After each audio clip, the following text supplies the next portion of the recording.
428조. 오늘은 5월 4일 화요일 아침입니다. 5월 4일자 본문 사무엘상 14장 1절에서 15절까지 교독하겠습니다. 하루는 사울의 아들 요나단이 자기의 무기를 든 소년에게 이르되 우리가 건너편 블레셋 사람들의 부대로 건너가자 하고 그의 아버지에게는 아뢰지 아니하였더라.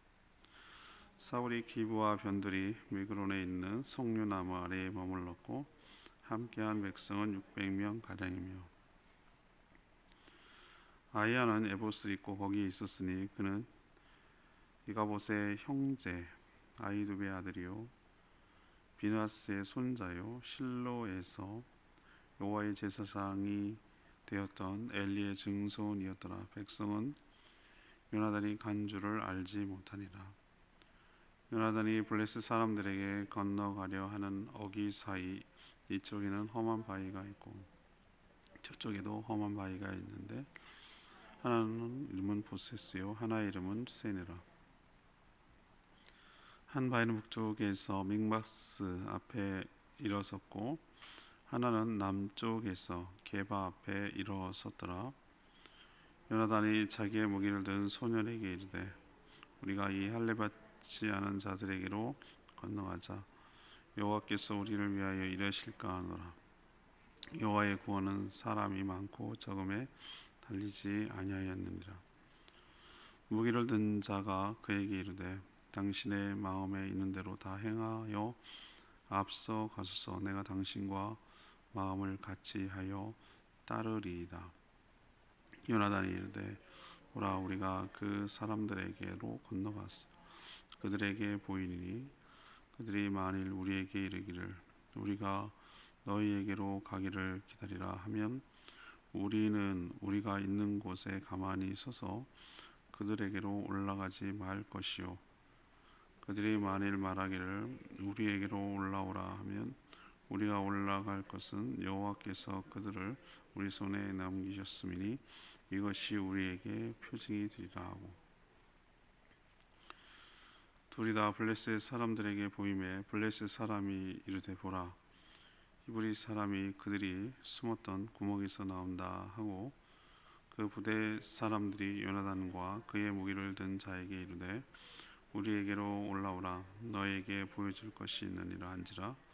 요나단이 자기의 무기를 든 자에게 이르되 나를 따라 올라오라 여호와께서 그들을 이스라엘의 손에 넘기셨느니라 하고 요나단이 손발로 기어 올라갔고 그 무기를 든 자도 따랐더라. 블레셋 사람들이 요나단 앞에서 엎드려짐에 무기를 든 자가 따라가며 죽였으니 요나단과 그 무기를 든 자가 반나절 가리 땅에서 처음으로 쳐 죽인 자가 20명 가량이라.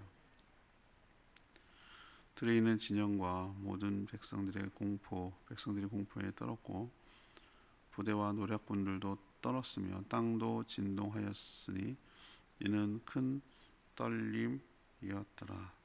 아멘.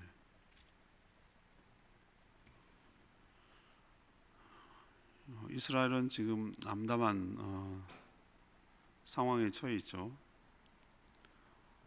소수만 지금 사울 왕을 지키고 있고 다 풀뿌리 흩어졌고 도망갔고 숨었고 블레셋 군대의 대군은 당연히 이긴 것처럼 생각을 하고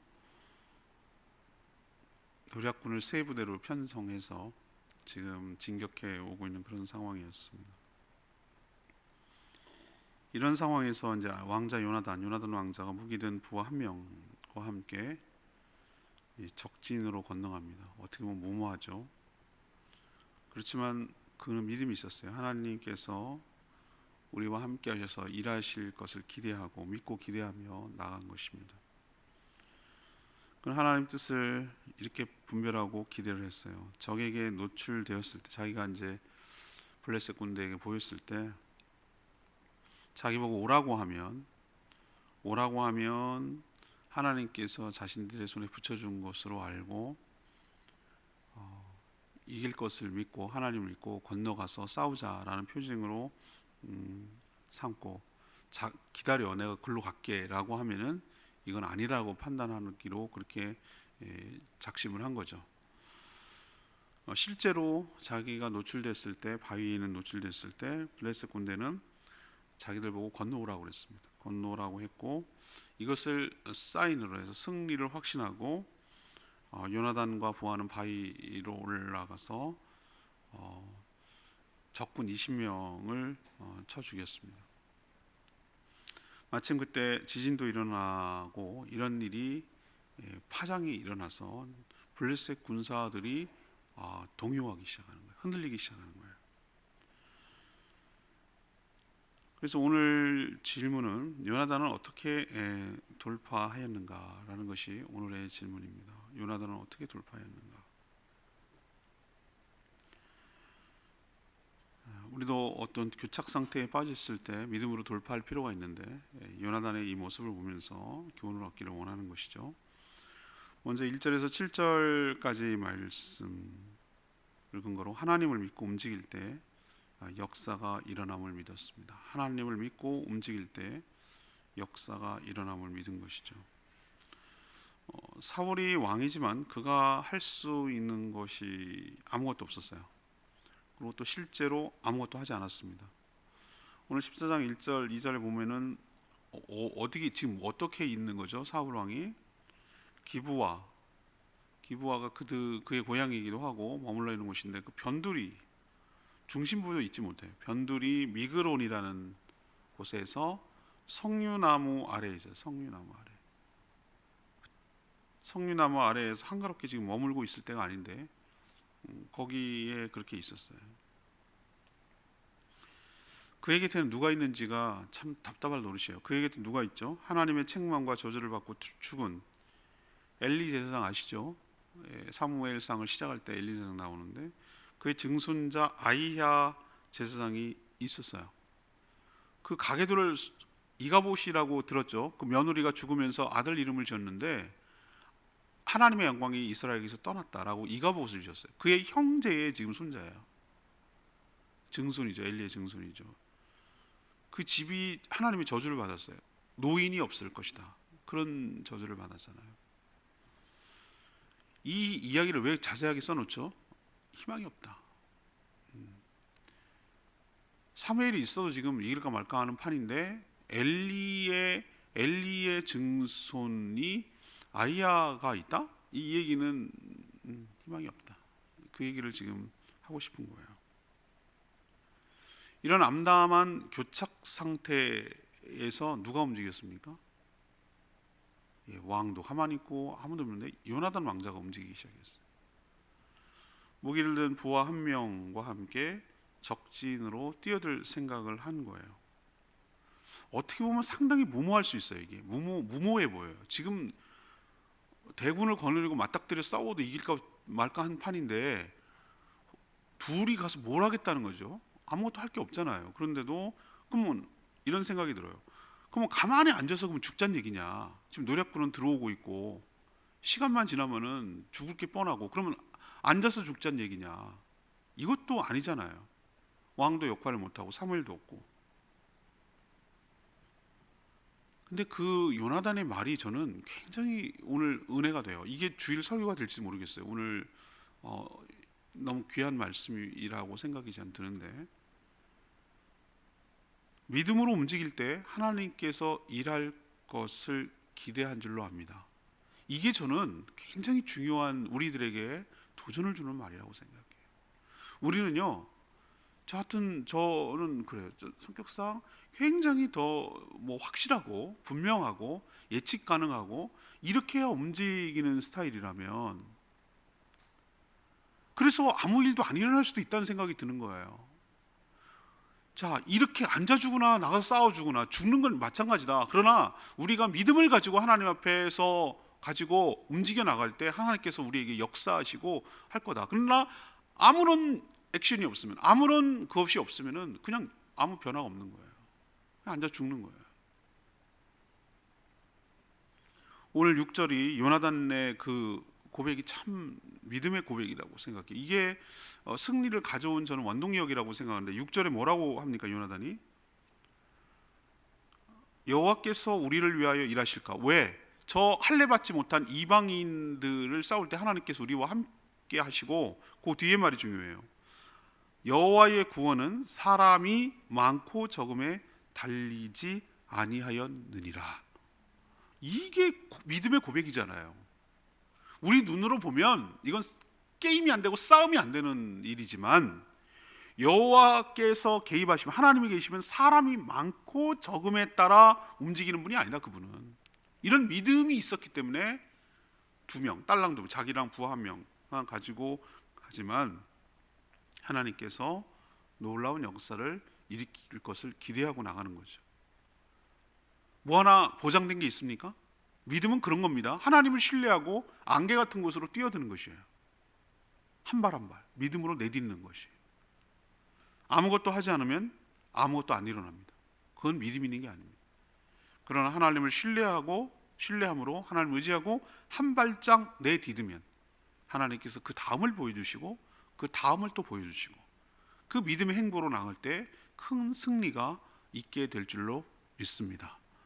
우리에게 이게 굉장히 도전을 되는 거예요. 여러분도 저도 마찬가지. 이거는 말씀을 받는 저도, 전하는 저도, 여러분도 똑같은 마음을 가져야 됩니다. 하나님, 저에게 믿음을 더하여 주시옵소서. 하나도 보장된 건 없습니다. 안개 같습니다. 무슨 일이 벌어질지 모릅니다. 내가 이렇게 함으로 나가서 무모해서 죽을 수도 있습니다. 그러나 하나님께서 나와 함께 하시면 이 모든 말도 안 되는 상황을 돌파하고 이겨내고 하나님께서 인도해 주실 줄로 믿습니다. 라는 믿음으로 한 발을 내딛는 이 시도가 하나님의 놀라운 역사를 일으키는 거예요. 두 번째, 8절에서 11절까지 말씀입니다. 하나님의 표징을 구해야 했고 확신 가운데 움직였습니다. 요나단이 자신의 무기를 든 부하 1명만 데리고 적진에 뛰어든 것은 누가 봐도 무모하기 짝이 없는 젊은 애 치기처럼 보일 수도 있어요. 그러나 그는 아무 생각도 없는 사람이 아니에요. 그는 하나님이 자신과 함께하여 승리를 줄 것인지 하나님께 시험하기로 했어요. 그 테스트는 이거였어요. 마치 기드온이 양털 가지고 시험하는 거랑 비슷해요. 만약 자신이 이제 적에게 노출시켰단 말이죠. 어째 노출될 수밖에 없죠. 그 뭐 2명 가는데 그거 안 보이겠어요? 그랬을 때 적군이, 블레셋군이 거기로 갈 테니까 기다리고 있어 너. 그리고 기다리라고 한다면 이거는 이기는, 하나님이 우리한테 붙여준 게 아니다. 이길 수 없다라고 생각을 하고, 반대로 와라 들어와 이거 아시죠? 대사, 영화 대사. 그런 것처럼 오라고 하면, 건너오라고 하면 이거는 자신들에게 하나님께서 승리를 주시려는 표징으로 받자라고 사전에 약속을 한 거예요. 사전에 이렇게 한 거예요. 하나님의 사인을 구한 거예요. 이게 믿음이 없는 겁니까, 여러분? 이건 믿음이 없는 건가요? 아니요.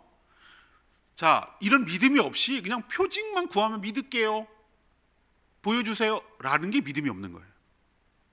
정말 이해하시죠? 하나님, 저에게 보여주세요. 하나님, 제가 확신을 갖도록 하나님 보여주세요 라고 하나님께 어떤 사인을 구하는 것은 믿음 없는 게 아니에요. 근데 그런 거 없이 표징을 구하면 내가 해볼게, 고려해볼게요 라고 말하는 게 믿음 없는 거예요. 그래서 그렇게 약속을 하고 실제로 적에게 노출시켰는데, 블레셋 군대에 나타나자 블레셋 군인들이 뭐라고 그랬습니까? 오늘 뭐라고 그러죠? 히브리 사람이 이제 비아냥거릴 때 출애굽 당시에 그 노예 이름을, 노예들 이 족속 이름을 뭐라고 부르냐면은 이렇게 히브리 족속이라고 불렀어요. 나라로 치지 않았을 때 아주 그 깎아내리는 그 족속. 중국이 옛날에 우리 보고 동이족이라고 이렇게 부르는 거랑 비슷한 거예요. 그래서 뭐라고 얘기했냐면, 히브리 사람이 숨었던 구멍에서 나오는구나 라고, 이렇게 무슨 쥐새끼냐 뭐 이러면서 이제 조롱하는 거죠. 조롱하는 거. 그리고 오라, 우리에게 오라, 한번 해보자 뭐 이렇게 해서 오라고 그랬어요. 이 사인은 뭐죠? 하나님이 붙여주셨다는 사인으로 받기로 했잖아요. 요나단은 이 말을 하나님이 자신에게 붙였다는 승리의 표징으로 삼고 적진을 향해 그 험한 바위를, 얼마나 험했으면 4발로 올라갔다 그랬어요. 올라가기 시작했어요. 여기서 우리에게 도전을 주는 것은 무엇입니까? 우리도 하나님의 뜻이 분명한지를 알기 위해서 먼저 하나님 앞에 표징을 구하고 작정하고 기도하고 또 그것을 확신 가운데 거하며 믿음으로 나아갈 때 하나님께서 우리와 함께 하시고 은혜를 부어 주실 줄로 믿습니다. 표징 구하는 거 믿음 없는 행동 아니에요. 여러분 그렇게 오해하지 마세요. 하나님을 의심해 가지고 표징을 구한다 그렇지 않아요. 하나님은 우리에게 확신을 심어 주시기 위하여 때로 우리가 알아들을 수 있도록 우리가 먼저 하나님 앞에 구할 때 우리가 분명히 하나님의 사인인 것을 알아들을 수 있도록 내 수준에서 내가 알아챌 수 있도록 하나님께서 시그널 확신을 우리에게 주실 줄로 믿습니다. 여러분도 믿음을 가지시고 하나님의 표징을 따라 움직여 나가고 확신을 가지고 나가는 저희들 되기를 원합니다. 세 번째는요 13절 15절 말씀인데요, 하나님을 신뢰하며 행동할 때 이기도록 역사하여 주십니다. 블레셋 군대가 주둔하고 대치하고 있는 곳은 험준한 바위가 있는 곳이에요. 그걸 어떻게 합니까? 우리도 어떤 촛대 바위, 장군 바위 이런 것처럼 아주 우뚝 선 바위는 이름이 다 있어요, 여러분. 그죠? 조그맣고 이런 바위는 무슨 이름이 있겠어요? 근데 이름이 있을 정도 이름이 여러분 느껴지시죠? 보세스요. 또 하나의 이름은 세네라. 협곡이에요, 협곡. 이런 봉우리 두 개가 있는 그 사이로 진치고 있는 건데 그거를 네 발로 기어 올라갔다니까요. 얼마나 험했으면은 그냥 걸어 올라갈 수 있는 곳이 아니에요. 붙들고 이게 기어 올라가야 되는 것이죠. 실제로 블레셋이 오라고 해도 올라가기도 쉽지 않기 때문에 블레셋 군인들은 와봐 이런 식으로 조롱했는지도 모르겠어요. 그러나 요나단은 하나님께서 도와주실 것을 확신하고 손과 발로 기어서 올라갔고 무기를 든 부하도 따라 올라갔어요. 놀랍게도 이 단 2명 요나단과 그의 부하가 죽인 블레셋 군사가 20명 가량이 됐어요. 이것도 대단한 거 아닙니까? 그때 마침 땅도 진동하는 지진이 일어났어요. 흔들렸어요. 그 3만, 보병이 마병이 6만, 6천 이렇게 어마어마한데 이거 20명 죽었다고 흔들릴 게 뭐가 있어요? 그런데 있잖아요. 이 일로 인해서 블레셋 군사들이 균열이 일어나고 요동치기 시작하는, 흔들리는 거예요. 하나님께서 그 마음을 흔들어 버리는 거예요. 여러분 나비 효과라는 거 아십니까? 나비가 날갯짓을 했는데 그 파장이 저기 폭풍을 일으킬 수 있다는 논리예요. 작은 변화가 큰 파장을 가져올 수도 있다는 뜻이에요. 지금 요나단과 그의 부하가 이 적진의 한가운데 뛰어들어서 교란하는 거예요. 견고하던 블레셋 진영이 이것으로 인해서 뭔가 파장이 일어나는 거예요. 파동이 일어나고 균열이 일어나고 두려움에 빠지기 시작하고 거기에 하나님이 개입하시기 시작하는 거예요. 진동이 일어나고 흔들림이 일어나니까 이들이 마음이 블레셋 군인들이 흔들리고 요동치는 거예요. 옛날에도 큰 우레로 한번 당한 적이 있잖아요. 전쟁에서 군사들의 마음 상태가 승패에 매우 중요한데 블레셋 군사들은 처음에는 조롱하고 비웃다가 이런 일들을 보자 모든 군사들이 공포심이 확산되었죠. 하나님께서 이것을 계기로 역전의 발판을 만들어 주신 거예요. 전세가 중요하거든요. 분위기 전환이 중요하거든요. 지지부진하던 전쟁에서 활로가 생기며 돌파할 출구가 생겨난 것이죠. 하나님은 이렇게 도와주고 계신 줄로 믿습니다. 자, 만약을 생각해 봅시다. 만약 요나단이 아무것도 하지 않았어요. 그냥 아버지 사울 곁에서 그냥 그러고 있었어요. 무슨 일이 일어났겠죠? 아무 일도 안 일어나. 그럼 이런 상황에서 어떻게 해야 되죠? 뭔가 변화를 가져와야 돼. 뭔가 변하지 않으면 바뀌는 게 없어요. 내가 바뀌지 않으면 바꿔지는 게 없어요. 많은 사람들은 이렇게 생각합니다. 그냥 넋놓고 가만히 앉아가지고 상황이 바뀌어지기를 원하는 거예요. 근데 하나님께서 우리에게 요구하시는 건 뭡니까?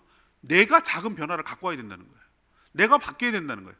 나보고 큰 걸 요구하지 않아요. 믿음으로 한 발 내딛는 걸 하나님께서 원하셔요.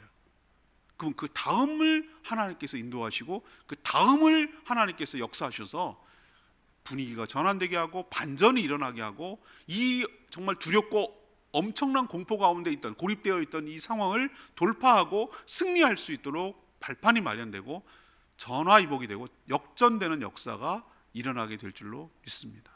하나님 그걸 지금 우리에게 보여주시는, 아까 말했던 6절의 말씀이 은혜가 돼요. 건너가자, 요나단이 하는 말이에요. 여호와께서 우리를 위하여 일하실까 하노라. 여호와의 구원은 사람이 많고 적음에 달리지 아니하였느니라. 사람들은 눈에 보이는 군사력에만 전적으로 의지하죠. 그러나 성경을 보면 아무리 군사력이 많고 강해도 질 때가 있습니다. 전쟁의 승패는 요나단의 고백처럼 군사가 많고 적음이 아니라 하나님의 도우심에 달려 있는 줄로 믿습니다. 하나님의 도우심을 믿고 움직이는 자에게 하나님의 역사가, 은혜가, 능력이 임하게 될 줄로 압니다. 아무것도 하지 않고 가만히 있는 사울에게는 아무런 역사가 일어나지 않아요. 왕인데도 불구하고 믿음으로 건너간 왕자 요나단에게 놀라운 역사가 일어난 것이죠. 우리 역시 믿는다면 나를 바꾸고 상황을 바꿔달라고 하지 말고 내가 바꾸고 내가 움직이고 내가 행동하고 내가 순종하고 내가 믿음으로 움직여 나갈 때 하나님께서는 놀라운 역사를 부어 주실 줄로 믿습니다. 오늘 말씀 붙들고 기도하기 전에 찬양집 905장 승리하였네 라는 찬양 부르고 기도하겠습니다.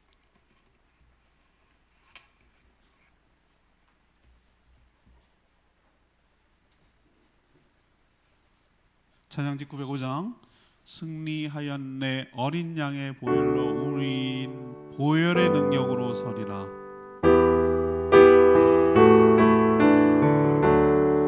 승리하였네 승리하였네 어린 양의 보혈로 우리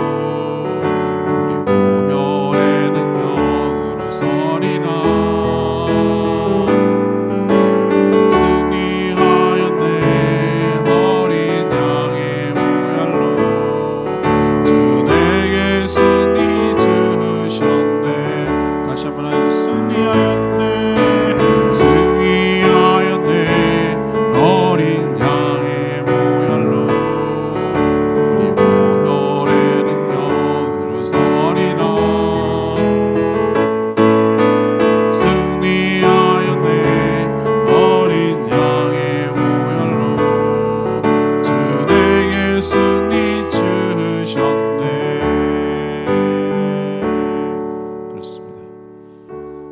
승리할 수가 있겠어요? 가만히 있으면 승리합니까? 아니요. 믿음을 가지고 움직이는 자에게 승리를 주실 줄로 믿습니다. 상황이 바뀌길 바라면 안 돼요. 내가 믿음을 가지고 상황을 바꿔야 되는 거예요. 그런 상태에서 움직이지 않고 가만히 있으면 아무 일 안 일어납니다.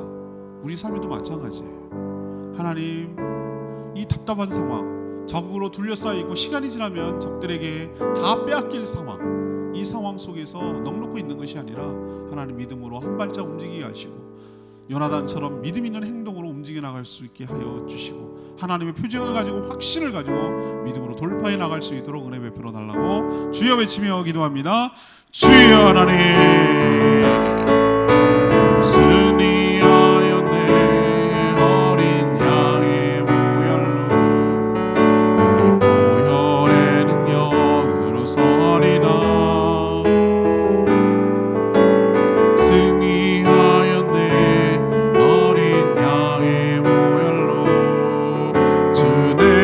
승리 주셨네.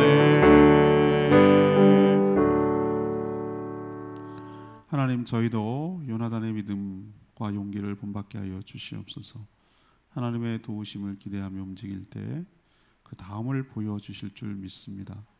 그러나 자신의 판단과 계획을 믿지 않고 하나님의 뜻을 구하며 신뢰함으로 나가게 하여 주시옵소서. 아무것도 하지 않고 가만히 있는 자에게는 아무런 역사가 일어나지 않을 줄 압니다. 그러나 믿음으로 행동하며 나아갈 때 하나님의 역사가 일어나고 역전의 발판이 생길 줄 믿습니다. 저희도 하나님을 신뢰함으로 담대하게 나가 싸워 이기게 하여 주시옵소서. 하나님의 능력과 은혜를 체험하고 경험하게 하여 주시옵소서. 오늘도 간구하는 모든 기도 주님께서 응답하여 주시기를 원하고 주님과 동행하는 복된 하루, 믿음으로 행하는 복된 하루, 승리하는 하루 되도록 복내려 주시옵소서. 주님께 모든 것 맡겼고 예수 그리스도의 이름으로 축복하며 기도합니다. 아멘. 오늘 하루도 주님의 은혜 가운데 살기를 축복합니다. 네, 충분히 기도하고 합시다.